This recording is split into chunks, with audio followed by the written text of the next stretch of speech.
This is a momentous national endeavour. A great day for our Navy, a great day for Australia's 21st century economy, a great day for the jobs of the future. Australian built, Australian jobs, Australian steel, here, right where we stand.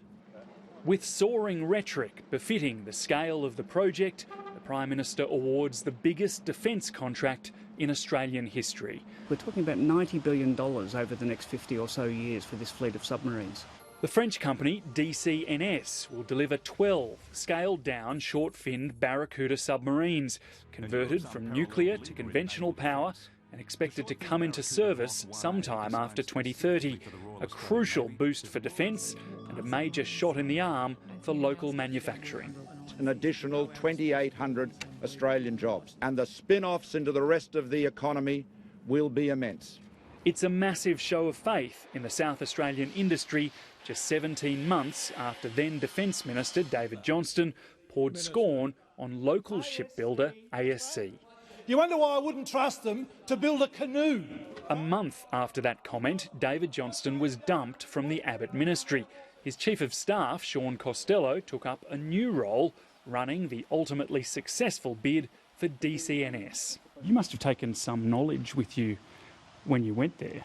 The probity of me working for DCNS was checked and agreed with the government and all stakeholders in the program. One of the things that gave his bid the edge is the Barracuda's stealthy propulsion system known as a pump jet.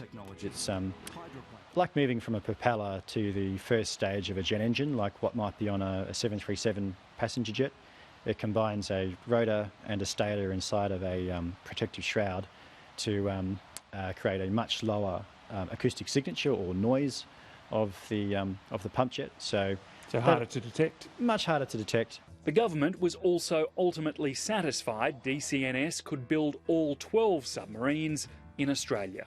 We may do a few activities in France for special sections of the submarine. Less than 10% of build activities would fall into that category. The French bid edged out two competitors from Germany and Japan. Both expressed their disappointment, but Japan's comments were particularly pointed. Its Minister of Defence described the decision as deeply regrettable. I think we do have a problem with the way that Australia has treated Japan during this process. That problem began with Tony Abbott's reported handshake deal to buy the submarines from Japan off the shelf.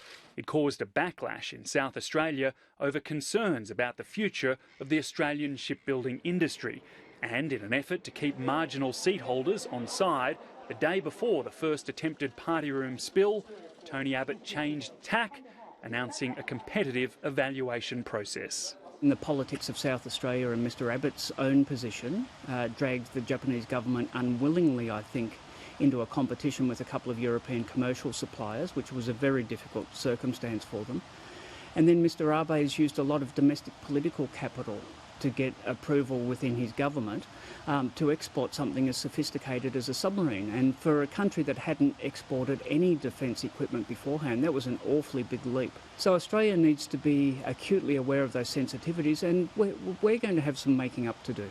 Despite Japan's disappointment, Australian-based experts believe it was the right call. I think the Japanese have existed in a self-enclosed design cocoon, designing, incrementally improving their submarine, but I think it's well and truly out of date compared to either the French or the German approach to submarine building. Now comes the hard part, and the importance of nailing the design and build can't be overstated. Australia currently has 6 Collins-class submarines, the first to be decommissioned in 2036. It may seem a lifetime away, but the future submarines are among the most complex machines on Earth, and any delay that pushes the first submarine out beyond 2030 could hobble our defence capability at a time when the prospect of conflict in the region is heightened. First new submarine in 2030, 2032, 2034. We're at 3, a total of 9 submarines, which is a much stronger position to be in if we take too much time on the design and we don't get the first new one commissioned till 2035, then all we do is to stay at 6 submarines. And that's not going to be the comfortable place to be in 2030, looking at the strategic horizon that's out there.